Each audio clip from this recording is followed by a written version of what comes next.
Bonjour les runners, bonjour les sportifs, bonjour au petit monde de la course à pied, c'est Seb et je suis ravi de vous retrouver aujourd'hui pour le nouvel épisode, le 119e, du podcast À côté de mes pompes, après avoir traversé cette période de Covid. Je pense m'en être plutôt bien sorti. J'ai commencé donc à remettre de l'intensité sur la semaine écoulée, en mettant en application les conseils prodigués dans l'épisode 118, ou comment varier son entraînement. Il y a eu de la route, il y a eu du fractionné, il y a eu du footing lent en bord de Loire, mais également de la piste, donc un condensé de mes lieux d'entraînement avec en ligne de mire ce 10 km à Orléans, donc le 16 octobre. Ça approche et j'espère que les conditions sont réunies pour réaliser une belle performance, mais du moins prendre part à une course parce que les deux dernières, ça a été un petit peu loupé. Alors, je voulais vous remercier pour vos nombreuses écoutes sur cet épisode 118, je ne m'y attendais pas. C'est des épisodes solo sur lesquels je suis pas toujours très à l'aise de me livrer et de vous apporter finalement mon regard, mes perspectives par rapport à des sujets que je souhaite traiter sur le podcast. Et vous avez été vraiment très nombreux à me faire des retours.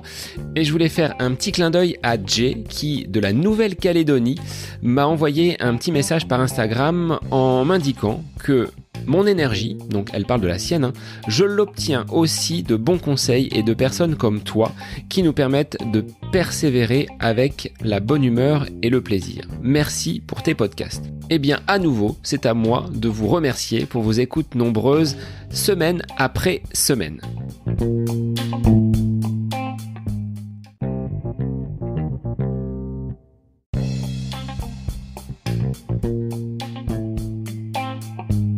Faire un Tour de France en étant handicapé, c'est le challenge que s'est donné mon invité du jour sur le podcast. Luc est en effet atteint de dystonie. C'est une maladie neurologique rare qui frappe moins de 100 000 personnes en France. Elle se manifeste par un ensemble de troubles qui affectent le tonus musculaire. Elle se traduit par des contractions involontaires permanentes d'une ou plusieurs parties du corps. Imaginez avoir des crampes permanente dans votre avant-bras par exemple. Luc est un passionné de sport. Il est ceinture noire de judo et il s'exerce depuis l'âge de 4 ans sur les tatamis. Il découvre, lors d'un stage en entreprise, la course à pied et se prend de passion pour ce sport. Alors, il est étudiant à l'IAE d'Aix en master et pour son projet de fin d'études, Luc s'est lancé le défi qu'il appelle farfelu et qui débutera en septembre 2023. Ce défi est de parcourir un Tour de France, soit 3285 km, composé de 76 étapes durant lesquelles il parcourra à chaque fois 10 km à pied et 40 km à vélo. Tout cela en moins de 100 jours. Comme impossible n'est pas Lucio, sa devise, il souhaite montrer que le handicap n'est pas une fatalité et mettre également en lumière cette maladie peu connue qu'est la dystonie, mais tellement douloureuse. Un grand merci à toi Luc pour ton énergie, ton humour, ton autodérision qui transpire dans notre échange. Alors moi je vous laisse en compagnie de Luc Montigo, un Tour de France pour sensibiliser au handicap et à la dystonie. C'est le nouvel épisode du podcast À côté de mes pompes. Bonne écoute à vous. Bonsoir Luc, merci d'être l'invité du podcast À côté de mes pompes aujourd'hui. Alors on va parler sport, handicap et essentiellement d'une maladie qui te frappe, qui est la dystonie, mais qui ne t'empêche pas de réaliser de nombreux défis. Alors déjà, comment vas-tu Luc en ce lundi soir ? Bonsoir Seb, moi ça va super bien, juste après mon entraînement, donc un peu fatigué de l'entraînement, mais ça va en pleine forme. Alors je vais te laisser te présenter pour nous dire qui tu es, d'où tu viens, quel âge as-tu et qu'est-ce que tu fais comme étude ou comme futur travail. Ok, super. Moi, écoute, je m'appelle Luc Montigo, j'ai 23 ans et je suis atteint d'un handicap qui s'appelle la dystonie, qui est une maladie rare de naissance pour moi et c'est une maladie neurologique qui entraîne des troubles musculaires. Donc pour moi, ça se concrétise comme par exemple une douleur à la main gauche et le manque de motricité fine. Donc voilà, sinon je suis sportif depuis mes 4 ans, donc je fais du judo depuis l'âge de 4 ans. Donc ça fait un moment maintenant, je calcule plus, je t'avoue, vu que ça fait un bail. Et en parallèle, je suis étudiant à l'IAEDEX, qui est l'Institut d'administration des entreprises, en deuxième année de master marketing des services. Donc, depuis l'âge de 4 ans, tu as toujours baigné dans le sport. Et en termes de pratique du judo, où en es-tu? Parce que on va laisser aux auditeurs le soin que tu leur dises s'ils veulent venir se frotter à toi. Quelle est la couleur de la ceinture? Oh, ben la couleur de la ceinture, je pense que tu l'auras deviné avec mes 4 ans, du coup, ça fait bien 19 ans, 20 ans. Donc, la couleur, elle est noire, bien sûr. Donc, c'est avec plaisir de vous voir sur le tatami un jour. Et donc, voilà, en fait, la pratique de ce sport m'a permis, en fait, suite à mon handicap, comment dire, de m'aider dans mon quotidien suite à ce handicap et voilà, je vais pas lâcher, j'ai toujours aimé ce sport et c'est une passion pour moi. Alors quand tu dis ça t'a aidé au quotidien à travers ce handicap, comment tu as traversé ces jeunes années à l'école, au collège, au lycée, parce que tu es un brillant étudiant, c'est-à-dire que cette dystonie n'a pas d'impact, on va dire, sur le plan intellectuel. C'est vraiment sur la motricité fine. Donc tu poursuis un cursus quasi normal d'étudiant, donc là en master 2, mais dans les petites classes. Est-ce que tu as été toujours dans cette inclusion avec d'autres camarades qui étaient autour de toi? On sait que c'est pas toujours facile quand on est jeune, le regard de l'autre. Les copains sont peut-être parfois un peu moqueurs. Est-ce que tu as traversé des périodes un peu difficiles ou est-ce que globalement cette scolarité s'est plutôt bien passée? Ah ben écoute, tout à fait, c'était assez difficile, on va pas se cacher, quand on est enfant, on est assez cash. Et quand on est différent, que ça soit un handicap ou autre chose, mais la différence, c'est que on se moque ou on se pose des questions. Donc oui, mon parcours scolaire a été compliqué, je vais pas te dire difficile parce que j'ai toujours pris mon handicap en autodérision. Donc sur chaque moquerie, si je puis dire, je rebondissais avec de l'humour, ce qui fait que mais qu'on voyait que j'avais confiance en moi et que ce handicap ne me freinait pas dans mon quotidien. Après, au niveau de purement scolaire, j'étais accompagné par une AVS qui me prenait les cours. Mais sinon, hormis ça, j'ai suivi un parcours scolaire classique, si je puis dire. Et arrivé à l'université, toujours avec un petit peu d'autonomie ou tu as encore besoin d'un accompagnement et de personnes qui, pour certaines tâches, peut-être, t'accompagnent sur les bancs de la fac? Alors, arrivé à l'université, il faut savoir qu'en fait, moi, j'ai fait un bac pro logistique avant et ensuite un BTS logistique et je me suis réorienté lors de la licence vers une licence marketing et un master marketing. Et il faut savoir qu'après le bac, on n'a plus le droit aux aides, donc notamment à une AVS.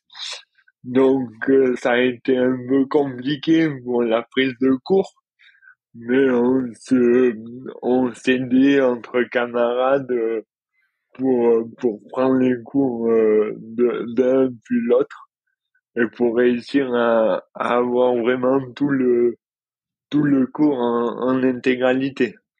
Et le sport, toujours présent à l'université, parce qu'il y a quand même des journées qui sont parfois dédiées au sport. Donc tu as continué le judo, ou c'est à ce moment-là que tu as découvert la course à pied? Comment la course à pied est entrée dans ton quotidien? Parce que on va en parler. Ce qui t'attend dans les mois à venir, c'est un programme assez costaud. Oui, oui, tout à fait. Mais pour raconter toute l'histoire, ceux qui sont au courant vont sûrement rigoler. Mais en fait, j'ai fait un stage en master première année dans une entreprise d'éditeur de logiciels. Donc rien à voir avec le sport. Et ils m'ont dit du jour au lendemain, Luc, est-ce que ça te dit de faire un triathlon?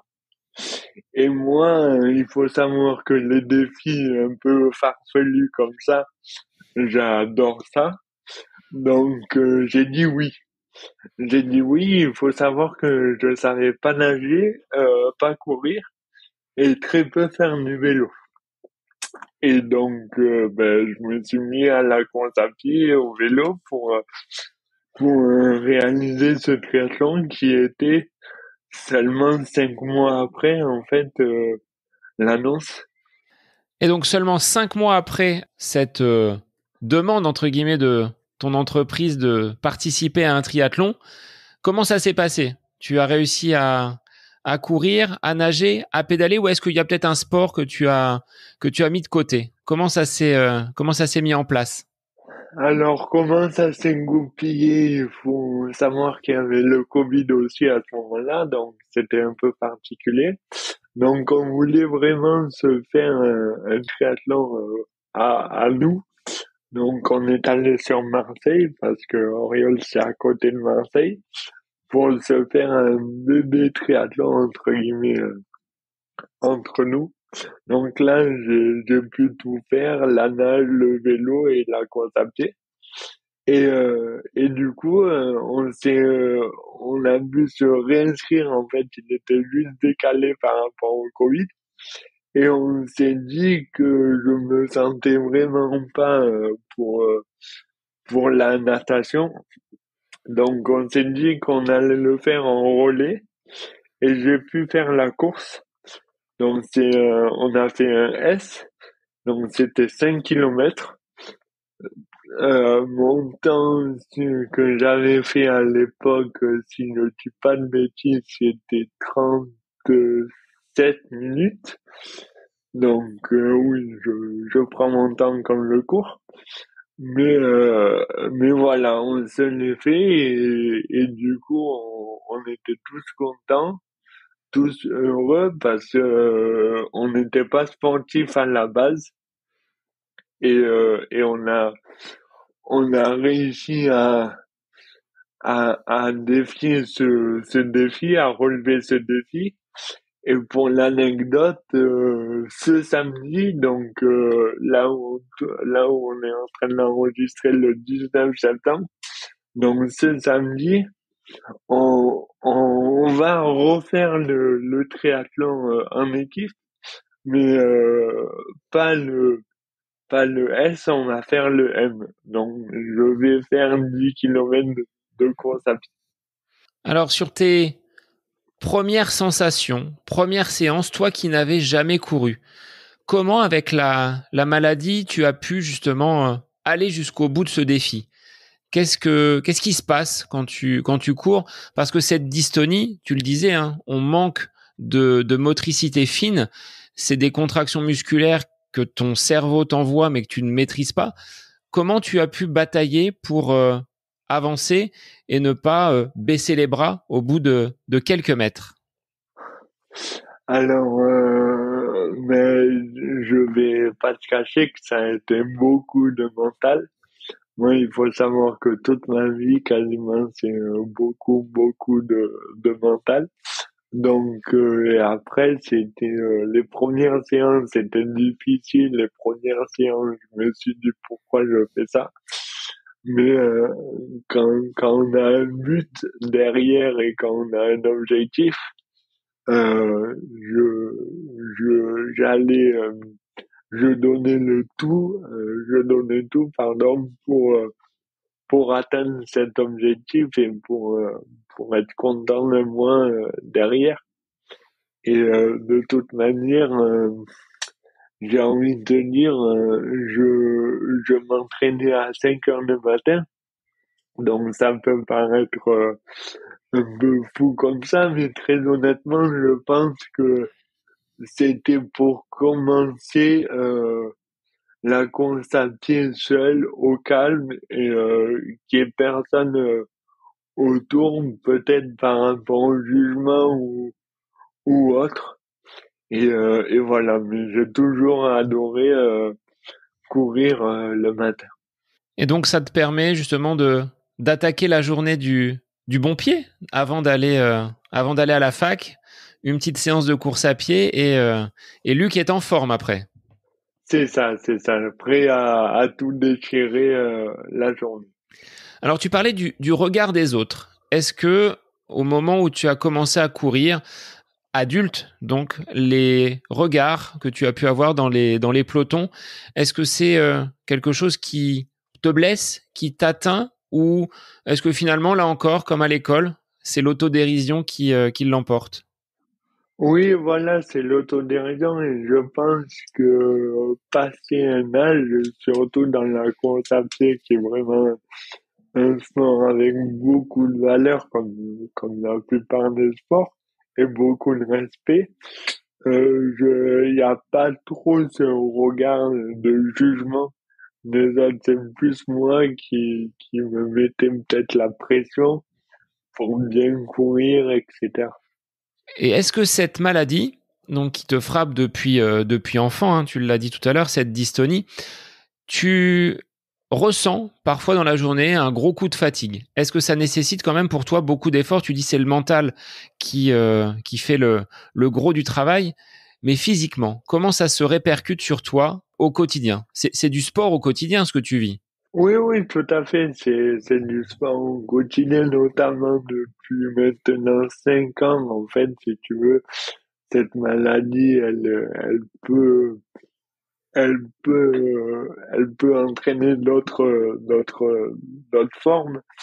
Et, euh, et moi, en fait, si tu veux, il y a 5 ans, j'ai été pris de, de, de tremblements et de douleurs à la main gauche, inexpliquées du jour au lendemain. Et en fait, pour m'apaiser, on fait des injections de Botox. Alors, non, je paye pas et non, je ne vais pas à Dubaï pour les faire. Mais, euh, mais, euh, mais donc, ça me permet de figer le muscle. Et en fait, si tu veux, le Botox, ça se dilue. Et quand c'est une phase avant la piqûre, ça me fait plus mal, il y a plus de douleur, etc. Mais j'apprends à vivre avec. Et encore une fois, c'est comme le sport, c'est le mental qui prend le dessus. Et on essaye de pas y penser. De toute façon, il y a pas trop le choix, j'ai envie de te dire. C'est soit on accepte et on va de l'avant, soit on n'accepte pas et on fait rien. Et moi, j'aime pas rien faire de toute façon, donc voilà. Tu es plutôt quelqu'un qui va de l'avant, qui aime les défis, les challenges, mais les personnes qui t'accompagnent, que ce soit ta famille qui finalement vit avec cette maladie depuis ta naissance, ou les médecins qui peuvent t'accompagner, est-ce qu'ils voient d'un bon œil cette pratique du sport avec ce que tu mets en place, c'est-à-dire l'entraînement, la rigueur que l'on doit avoir pour se préparer pour un triathlon, même si tu le dis, je le fais en relais et je ne fais pas la nage. D'ailleurs, pourquoi la nage n'est pas, on va dire, possible pour toi? C'est ces contractions, on va dire, inopinées qui empêchent toute nage? Non, non, c'est rien à voir. je sais nager avec masque et tuba, mais je sais pas encore nager en mode sportif, bien respirer, etc. Mais je pense que ça n'a rien à voir avec le handicap. Et donc, pour revenir sur les médecins, la famille, quel est leur regard sur tes entraînements et ton planning sportif? Ben écoute, mes proches, donc mes parents, c'est eux qui m'ont mis au judo, notamment pour l'équilibre et qui m'ont fait commencer le sport. Donc ils vont pas me dire d'arrêter maintenant, mais ils voient d'un très bon œil, pardon, notamment le fait de cours, que je me régale quand je cours, que je kiffe courir, que je kiffe faire le vélo. Donc c'est pas contraignant pour eux. Est-ce que tu ressens vraiment du plaisir et ces endorphines quand tu pratiques la course à pied? Et est-ce que tu arrives peut-être à oublier à certains moments que la maladie est présente? Ah oui, oui, oui, mais quand je cours, je suis complètement ailleurs, je suis complètement libre. Si je peux dire, je profite de l'instant présent, je me vide la tête et ça fait beaucoup, beaucoup de bien, beaucoup de bien. Alors, je voyais sur une de tes publications sur Instagram, tu disais: hier, je suis tombé 7 fois et aujourd'hui, je tomberai que 6 fois. Ça t'arrive de chuter, justement, lié peut-être à une faiblesse musculaire ou à une contraction non voulue, non souhaitée? Non, non. À l'époque, quand j'étais enfant, oui, peut-être, mes parents pourront te le dire, mais là, actuellement, non. Je chute plus et je tombe plus. J'ai plus ce manque d'équilibre que j'avais avant. Et ça, c'est des choses que tu as travaillées et le sport, dont le judo, tu parlais tout à l'heure, ça t'a aidé à, on va dire, contrecarrer les plans de cette maladie et à avoir un bien meilleur équilibre. Ah oui, c'est ça, tout à fait, tout à fait. Donc, c'est grâce au judo et je remercierai jamais assez mon prof de judo qui s'est mordu les dents et qui ça lui a fait mal, je pense, de me voir comme ça. Mais il me faisait aucune faveur et aucune favoritisme aucun favoritisme par rapport à mon handicap. Donc, ça veut dire concrètement, quand on était à l'entraînement, à l'échauffement pour faire des roulades avant ou on rampait, par exemple, d'un bout du tapis à l'autre, tous les élèves étaient à l'autre bout du tapis. J'étais au milieu, mais ils disaient, on attend, tu te lèves pas, tu continues. Et c'est ça qui m'a forgé aussi. Donc, ça a été compliqué pour tout le monde parce que forcément quand on voit un gamin souffrir entre guillemets ou un gamin qui en peut plus mais qu'on dit tu ne lâches pas, ça doit bouleverser, je pense.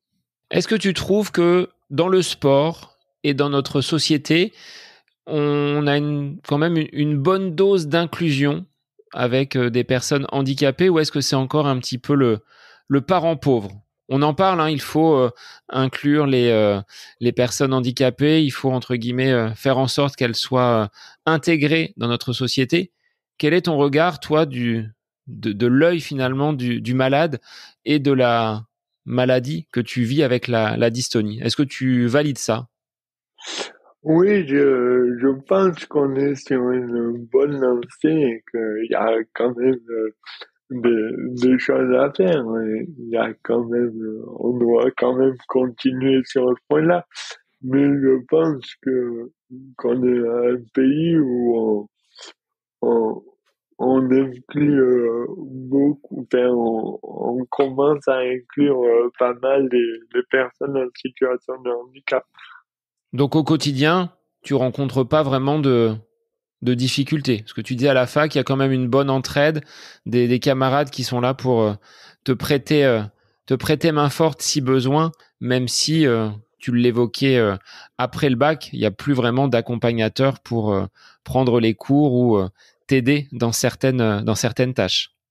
Oui, c'est ça, tout à fait. Mais de toute façon, on est soudés, et surtout, par exemple, ma classe actuellement, on est vraiment une classe soudée, on est là pour le même objectif. Et, et donc voilà, on s'entraide, même pas que moi, j'ai envie de te dire, j'ai envie de te dire que s'il y a une personne ou une autre qui comprend pas l'exercice ou qui comprend pas le cours, c'est naturel, ça se fait naturellement pour toute la classe d'aller l'aider oui, et de l'aider et de lui expliquer d'une autre manière le cours. De pas abandonner, un de nos collègues sur le parcours. Ces valeurs, on va dire, humanistes, c'est celles que l'on retrouve au sein de ton université. C'est ça qui t'a conduit à l'objectif de ce gros défi qui t'attend à partir du mois de septembre 2023 jusqu'au mois de décembre. Là, tu t'attaques à un gros morceau. Tu as pour projet de faire un tour de France pour promouvoir, du moins pour faire connaître un petit peu plus cette maladie qu'est la dystonie. Tu le qualifies de défi farfelu. Ça, ce sont tes mots. Est-ce que c'est vraiment un défi farfelu? Oui, c'est un défi farfelu parce que ça me fait rigoler d'entendre dire ça, mais en fait, si tu veux, pour une histoire, après ce triathlon que j'ai fait avec mes anciens collègues de travail, je continuais à pratiquer la course à pied et ma mère me dit un jour en plaisantant, tu t'arrêtes jamais, tu vas finir par faire le Tour de France. Mais c'est une simple blague en fait. Et il se trouve que je lui ai dit d'accord. Le lendemain, je me suis réveillé, je lui ai dit je vais le faire dans 2 ans. Donc elle me dit tu as complètement pété un plomb mon fils, mais je te suis. Et donc c'est pour ça que c'est un défi farfelu parce que j'y connais rien à toute cette organisation qui m'attendait. J'ai juste dit une blague et enfin ma mère m'a dit une blague et j'ai dit oui en fait tout simplement donc c'est un peu farfelu. Oui. Donc après ce triathlon, on peut dire que tu as été piqué par le virus de la course à pied au point d'aller beaucoup plus loin par ce Tour de France, quand bien même est-il farfelu suite à cette boutade de ta maman. C'est ça, c'est ça. Oui, ben j'étais vraiment piqué parce que ben, je continuais à courir pour le plaisir et que ça me faisait vraiment un plaisir d'aller courir. Donc, ce que je, pour être vraiment honnête, ce que je pensais pas une seconde, il y a 5 ans, tu me disais d'aller courir, c'était une corvée pour moi il y a 5 ans. Mais là, c'est un vrai plaisir. Aujourd'hui, Luc, tu sors combien de fois par semaine? Si tu devais résumer ta semaine d'entraînement, qu'est-ce que tu fais? Alors, ma semaine d'entraînement, là, c'est un peu la rentrée, donc c'est un peu compliqué avec les cours, etc. Mais dès octobre, j'ai prévu de reprendre les entraînements bien comme il faut. Il faut savoir que pour ce Tour de France, donc je le fais en biathlon, en course à pied et en vélo. Et du coup, je me suis entouré d'un coach sportif qui est aussi un ami de la famille et qui m'a fait un programme donc il y a beaucoup de renforcement musculaire, pas mal de sorties en course à pied et pas mal de sorties en vélo. Donc typiquement, il doit avoir trois sorties en course à pied d'environ 5-6 kilomètres une sortie, plus un entraînement sur piste, que j'ai pas encore eu la chance d'essayer, mais on va attaquer ça d'ici peu. Et il y a beaucoup de renforcement musculaire. Il y a typiquement, quand je cours pas et quand je fais pas de vélo, tu sais que je suis à la salle en train de faire le renforcement musculaire. Et le judo dans tout ça? Alors, on a délaissé les tatamis ou tu y vas Ah encore non, au dojo? ah non, non, non, j'y vais toujours, j'y vais toujours. C'est compliqué, mais c'est le vendredi soir et c'est toujours avec plaisir que j'y retourne et que je vais au dojo. Et donc, pour ces entraînements, donc à partir d'octobre, là, on va dire que les étudiants, septembre, voilà, c'est la rentrée, ils sont un petit peu occupés. C'est peut-être un peu moins le cas sur le reste de l'année. Je l'ai été, donc je sais un peu comment ça fonctionne. Mais tu préfères l'entraînement en étant seul, comme tu le disais tout à l'heure, partir tôt le matin avant que tout le monde soit levé. C'est un moment de te retrouver peut-être avec toi-même avant d'attaquer une bonne journée sur les bancs de la fac. Ou est-ce que tu arrives à finalement être accompagné, à constituer peut-être un petit groupe autour de toi pour ces sorties et ces entraînements? Qu'est-ce que tu préfères, seul ou en groupe? Euh, pour les sorties en course à pied, je préfère être seul parce que je gère mon rythme quand je veux et comment je veux. Si je veux accélérer, j'accélère. Si je veux ralentir, je ralentis.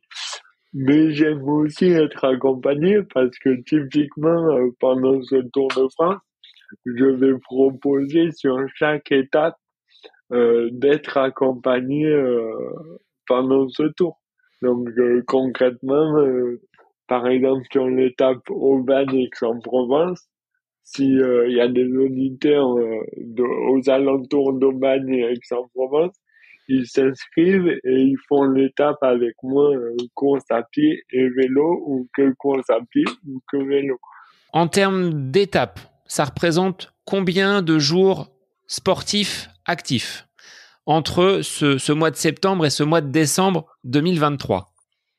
Alors, il y a 72 étapes, si je ne dis pas de bêtises, mais heureusement que j'en ai pas, parce que c'est quand même mon projet.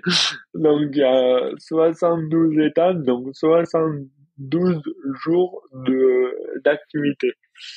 En fait, je vais prendre un jour de repos tous les 4 jours. C'est pour ça que je vais le faire en 99 jours, donc du 3 septembre 2023 au 10 décembre 2023. T'as pas passé la barre symbolique des 100, c'est 99. Ah non, non, je veux pas la passer. Justement, comme ça, je dis, j'ai fait le Tour de France en moins de 100 jours et ça fait un peu quand même. Comment tu as organisé tes journées? Tu le disais, c'est biathlon, donc 2 épreuves, du vélo, de la course à pied. Et dans quelle proportion à peu près? Enfin, tu as dû organiser tes étapes en fonction, mais en moyenne, ça représente combien de vélo et combien de courses à pied? Oui, mais typiquement, en fait, on s'est posé avec mon coach sportif, mon prof de judo et ma mère, et on a dit, OK, on le fait, mais comment on le fait? Donc, typiquement, on s'est dit, on va pas faire plus de 50 kilomètres par jour. Donc, 10 de course à pied, bah, sinon, c'est de longue distance, c'est quand même un peu un semi-marathon si je fais 21. Donc, 10 de course à pied et du coup, par conséquent, 40 de vélo. Donc, en fait, chaque étape, c'est maximum ces distances-là. Donc, en tout, il y a 3285 kilomètres, qui est pas mal. Et donc voilà, c'est réparti comme ça. Alors, quelle sera, à la louche et approximativement, l'orientation de ce Tour de France? Tu pars dans quelle direction et quels sont les... Comment tu as tracé d'ailleurs ce Tour de France? Parce que je vois qu'il ne passe même pas par la région centre. La plus belle région de France, ben non, voilà, on est les laissés pour compte. Non, c'est pour un prochain défi, t'inquiète pas, je viendrai te voir. Mais, mais comment j'ai décidé de faire ça? Donc, en fait, typiquement, ça peut paraître bête et rigolo, ça aussi, mais une carte de France, un compas à 50 kilomètres par jour et on trace, en fait, tout simplement. Et j'ai voulu faire bien le tour de France, donc en fait, je monte par les Alpes, après Grenoble, Lyon. Je suis vraiment désolé, je suis un peu nul en géographie. Donc, si je me plante dans les noms des villes, excusez-moi. Mais typiquement, voilà, je monte par l'est, je vais jusqu'à Lille, je redescends jusqu'à Paris et je repique à Caen et je fais toute la Bretagne. Enfin, la moitié de la Bretagne, bah, je vais pas tout au bout de la Bretagne quand même. Et je redescends par la Charente, etc. Et à Bordeaux, je coupe à Bordeaux-Toulouse, donc je fais pas les Pyrénées. Et je rentre après par Montpellier, etc., Marseille. Et j'arrive à Auriol. Alors avec un gros morceau pour commencer, c'est-à-dire que les Alpes, tu as déjà pédalé en montagne avec le dénivelé. Là, il faut s'entraîner aussi. Alors, oui, ben, en fait, pour tout te dire, ce projet, ma mère m'a dit, on va le tester avant. Donc, avec seulement 3 mois de préparation, en mars 2022, j'ai relié Auriol, Nice, et j'ai même fait l'arrière de Nice jusqu'à la frontière italienne.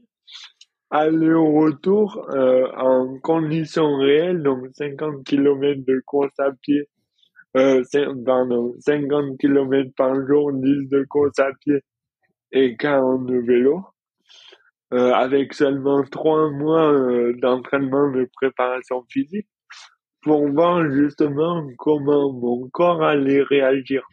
Donc c'était 8 jours non-stop, 100 jours de repos, sans arrêt, etc. Et comment tu t'es senti alors à l'issue de cette épreuve test? C'était là une répétition grandeur nature sur une grosse semaine. Oui, oui, ben, comment je me suis senti, donc, je suis passé par toutes les étapes, en fait, je suis passé par la fatigue, par un peu l'énervement, un peu toutes les étapes que je vais rencontrer lors du tour, mais condensé. Et à la fin, j'ai tiré le bilan que j'étais vraiment content de moi, que mon corps a suivi avec, je le répète, mais avec que 3 mois de préparation quand même, et que dans ma tête, j'ai adoré, j'ai kiffé cette expérience, et c'est ça en fait qui m'a dit, ben, on va le faire, parce que j'ai pris un vrai plaisir à courir et à faire du vélo et à voir aussi ce paysage, même si ça reste dans ma région. Mais j'imagine que faire le Tour de France, je vais voir plein de paysages, plein de beaux paysages, et c'est pour ça aussi que j'y vais. Et tu as hâte que les gens viennent à toi, partagent justement ces étapes pour t'accompagner jour après jour. Est-ce que depuis que ces articles sont sortis, que depuis que tu as lancé le projet, tu as déjà ressenti un élan de solidarité autour de ce défi qui t'attend, qui n'est pas rien, hein, 3285 kilomètres au total, avec 50 kilomètres par jour. Mais est-ce que déjà, des gens t'ont contacté pour dire, bah, Luc, bah, on sera avec toi sur cette étape-là, on pourra t'accueillir à ce niveau-là de ce défi? Alors, pas encore, parce que, par exemple, sur mes réseaux sociaux, j'ai pas encore dit à l'heure actuelle que j'allais faire ce Tour de France. Donc, quand l'épisode va sortir, bien évidemment, ça sera annoncé. Mais en tout cas, au peu que j'en parle à mes proches et mes moins proches, mais que c'est des amis lointains, etc. Il y a un vrai élan de solidarité pour voilà, que si j'ai besoin de quoi que ce soit pendant le tour, je peux les appeler. Alors de quoi tu as besoin? Parlons-en.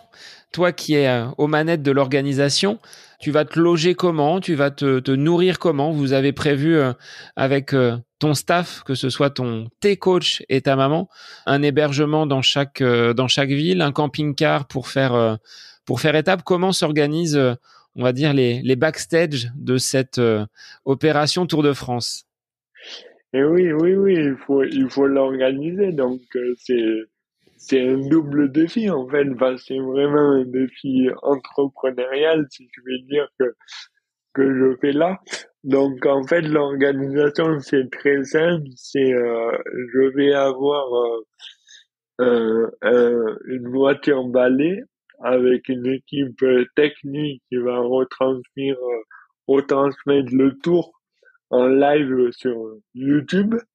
Donc, il faudra bien s'abonner à mon Instagram et à YouTube aussi pour voir tout le temps. Donc, chaque jour, vous verrez l'évolution de ce tour. Donc, on sera une équipe de 4 personnes. Et en fait, je recherche des partenaires, des sponsors, des partenaires pour financer ce projet alors oui, qui est sur la découverte, entre guillemets, de la dystonie, faire découvrir la dystonie, mais pas que.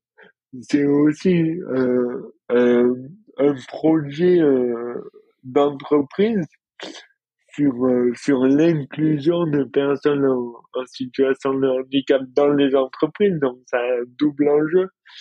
Et pour les partenaires aussi.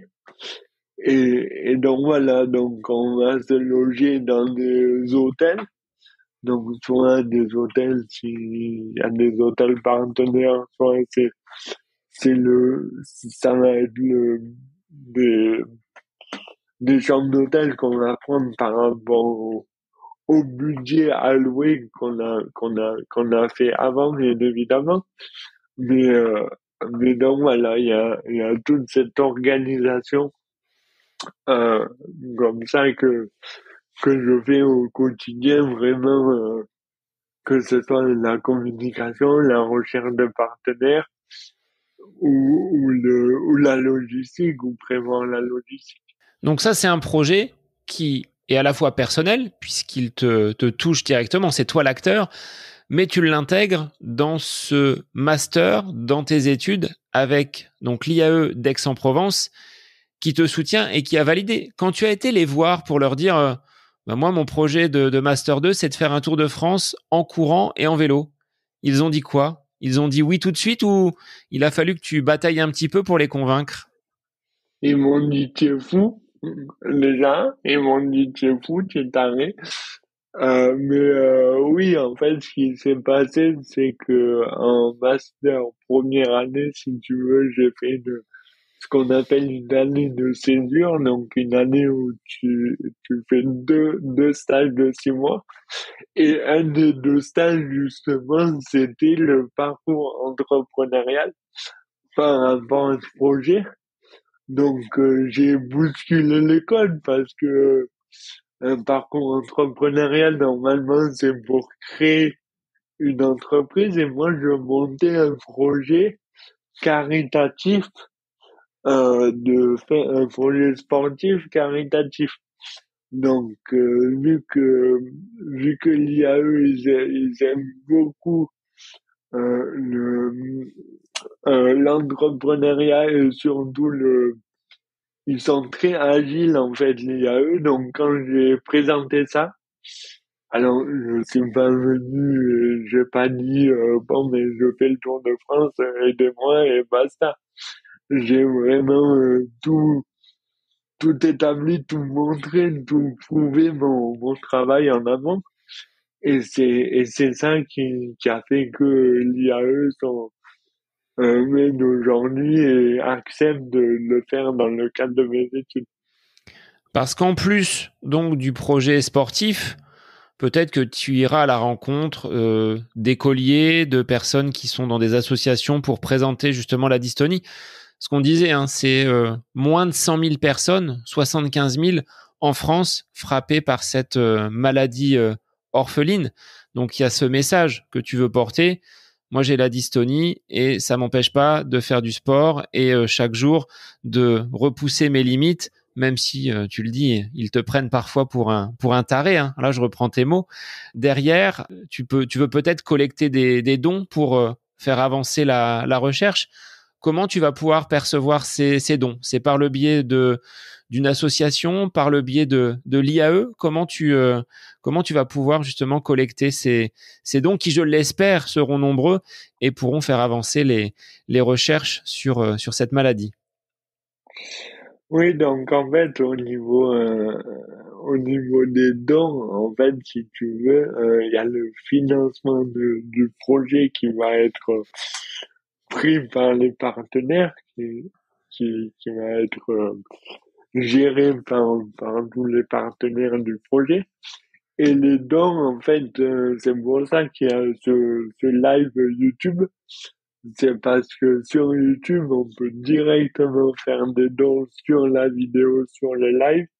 Et en fait, tous ces dons-là iront à Amadis derrière pour faire avancer la recherche. Donc Amadis est une association qui a pour but de faire connaître la dystonie et donc c'est vers cette association-là que tu transmettras finalement les dons une fois que tous les frais liés à ce défi et à ce Tour de France seront réglés. Est-ce que tu as évalué, toi qui es en logistique, ça doit être, on va dire, ton domaine, le coût de ce Tour de France en courant et en vélo? Oui, alors le coût, mais bien évidemment, le budget, c'est primordial sur un projet comme ça, surtout quand on va voir les partenaires, etc. Donc le budget, il est à hauteur de 43 000 euros. Voilà, donc 43 000 euros qui seront une fois le plus pris en charge par les partenaires. Et à la suite de ça, dès que au début du tour, le 3 septembre, il y aura une cagnotte et là, cette cagnotte ira directement pour Amanis derrière. Et là, aujourd'hui, Luc a 1 an, pratiquement jour pour jour, du grand démarrage, du grand départ de ce Tour de France.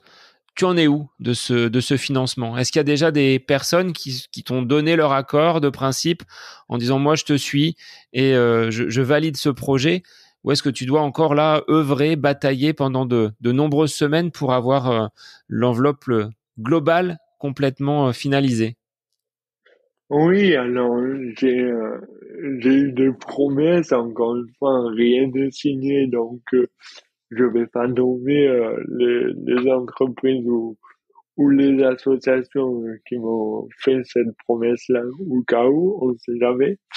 Mais mais oui, j'ai déjà, disons, 5 000 euros à peu près sur ça, mais encore une fois, j'ai pas lancé encore ma communication officielle sur le tour, qui d'ailleurs les auditeurs vont dire mais oui, elle est lancée vu qu'ils vont l'écouter quand elle sera lancée. Mais à l'heure où on parle, j'ai pas encore lancé la communication. Donc dès que tout le monde va savoir que je ferai ce projet, euh, ça ça va être plus simple. Alors, comment tu vas structurer ton année sur le plan de l'entraînement au niveau sportif? Parce que le but, c'est de gagner justement en volume, de gagner finalement en entraînement avec des séances qui vont être de plus en plus intenses pour te préparer de la meilleure des façons. Est-ce qu'il y a des choses qui te font peur aujourd'hui sur cette préparation ou c'est que du plaisir et que du bonheur, ce que tu véhicules depuis le début de l'enregistrement de cet épisode? Non, c'est que du plaisir, que du bonheur. Après, il va avoir des moments difficiles, il va avoir des entraînements très difficiles, comme d'ailleurs j'ai pu vivre auparavant quand mon coach il me dit aujourd'hui c'est vélo en salle et on fait du fractionné, je sais que je vais avoir très mal et que je vais souffrir, mais c'est le jeu. Et donc, en fait, je sais que je suis bien accompagné et, euh, et quand je vais à l'entraînement, j'ai pas à réfléchir qu'est-ce que je dois faire comme entraînement, c'est mon coach qui gère tout. Et moi, je suis et ça roule. Et au niveau de ces douleurs, est-ce que tu arrives quand même à les gérer, à les atténuer? Tu parlais de mental en tout début d'épisode, en dehors de cette main gauche qui peut t'embêter. Est-ce qu'il y a d'autres troubles qui peuvent t'embêter dans ta pratique sportive ou au quotidien? Non, mais bon, être honnête, c'est déjà chiant une main gauche, donc d'autres trucs, ça serait encore plus chiant. Mais, euh, mais, euh, mais en fait, on s'adapte, on s'adapte. Typiquement, là, je sors de l'entraînement. À l'entraînement, il m'a dit, alors ta main, comment ça va aujourd'hui, etc. J'ai dit que ça allait pas trop comme tous les jours, c'est normal. Il m'a dit, on adapte de l'entraînement, tu me dis ce qu'on peut faire, ce qu'on peut pas faire.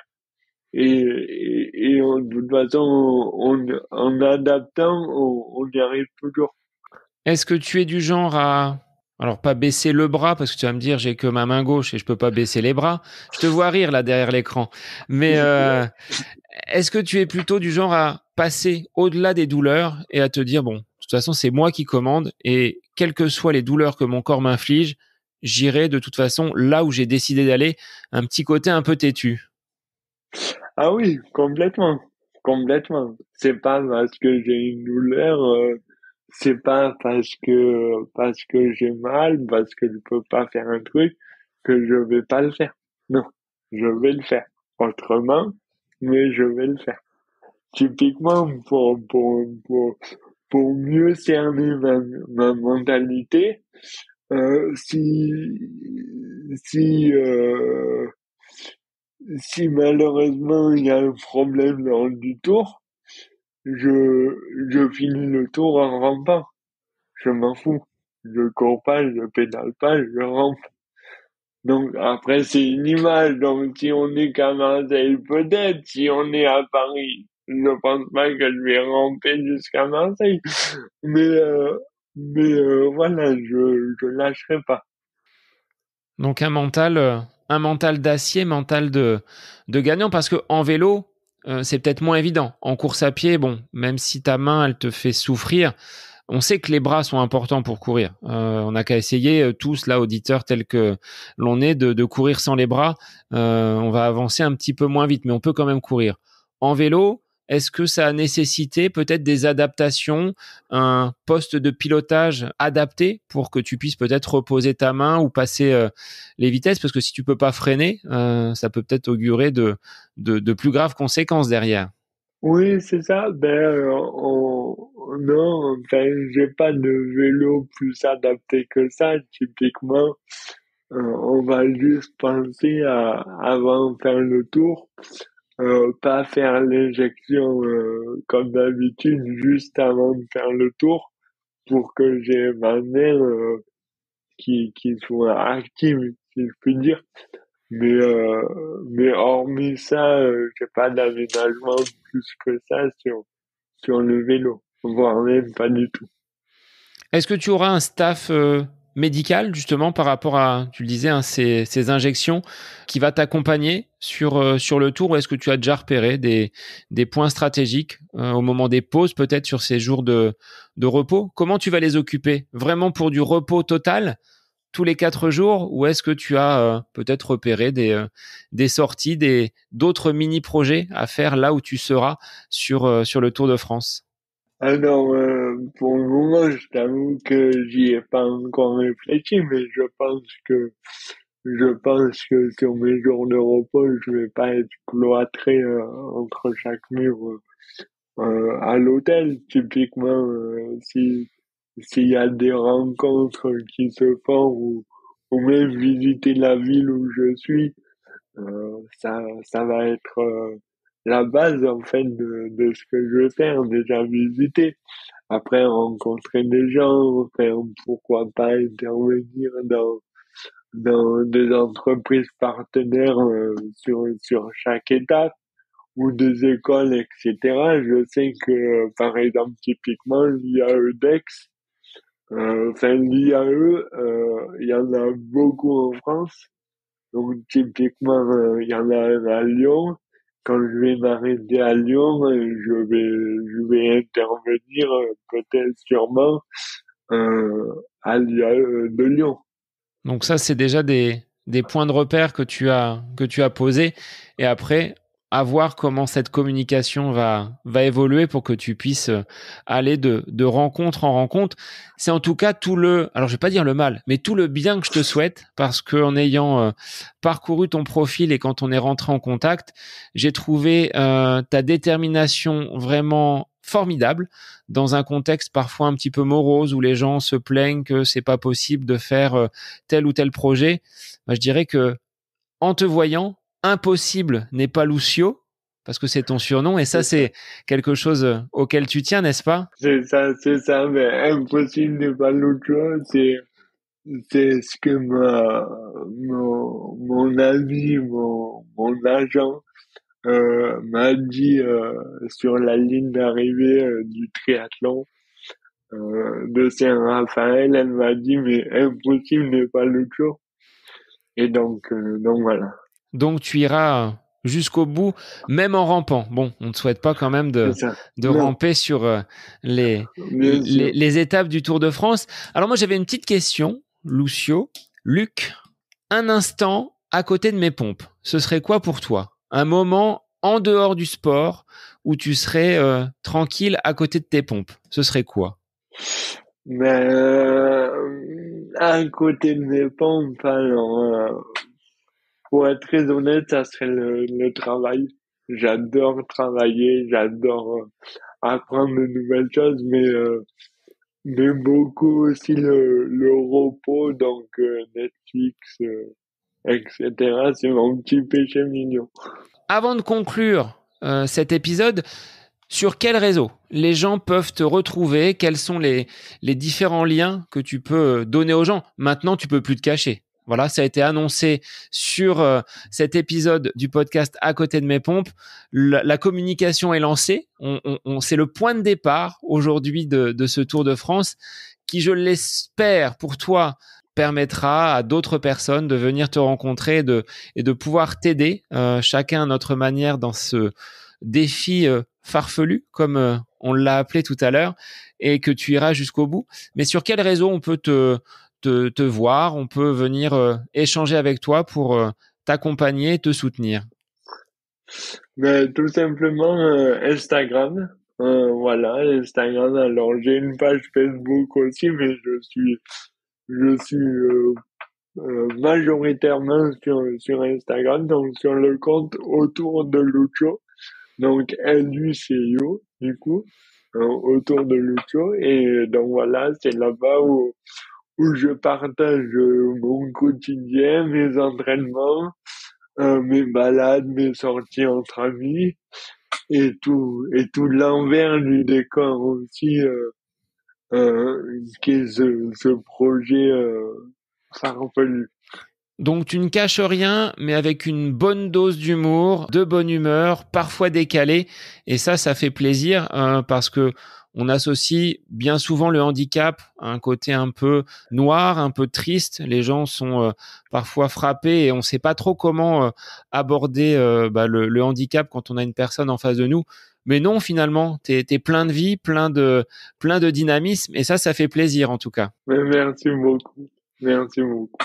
Donc, on se donne rendez-vous après ce Tour de France. On fera le bilan, donc aux alentours de décembre 2023. Avec plaisir. Bon, laisse-moi quand même un mois de récupérer. Donc, peut-être janvier 2024. Puis janvier 2024 quand même. Bon, alors janvier 2024, le rendez-vous est pris, mais d'ici là, de toute façon, on reste en contact et puis on suivra la préparation donc de ce défi. Et qu'est-ce que tu ambitionnes après le Master 2 ? Quel serait ce projet professionnel que tu voudrais peut-être mener ? Oh, disons que j'ai pas encore réfléchi à ça, mais peut-être partir sur l'entrepreneuriat et sur le domaine du handicap, et pourquoi pas refaire des projets comme celui-ci pour montrer le handicap et pour éclaircir sur le handicap. Luc, je te souhaite une bonne route, bonne préparation pour ce long défi. Donc merci à toi d'être venu te livrer au micro du podcast À côté de mes pompes. C'était vraiment très sympathique d'avoir ton dynamisme et de pouvoir faire un focus sur cette maladie qui reste une maladie orpheline, à savoir la dystonie. Donc merci à toi. Merci beaucoup. Merci. Eh bien, pour les auditeurs, je vous souhaite une bonne semaine et je vous dis à la semaine prochaine pour un nouvel épisode du podcast À côté de mes pompes. Belle semaine à vous.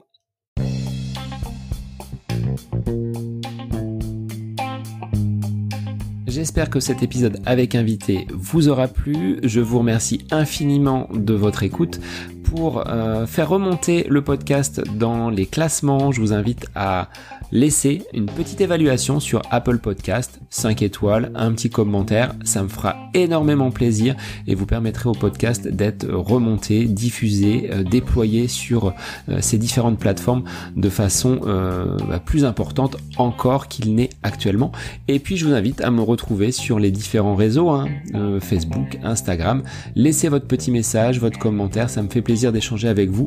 Si vous avez des questions, si vous voulez échanger sur quelconque sujet en lien avec la course à pied, mais pas que, parce que le sport c'est une philosophie de vie et c'est une passion qui nous anime de façon commune, donc n'hésitez pas à venir échanger avec moi. Sur ce, je vous souhaite une bonne fin de semaine, un bon week-end et je vous dis à la semaine prochaine pour un nouvel épisode du podcast À côté de mes pompes.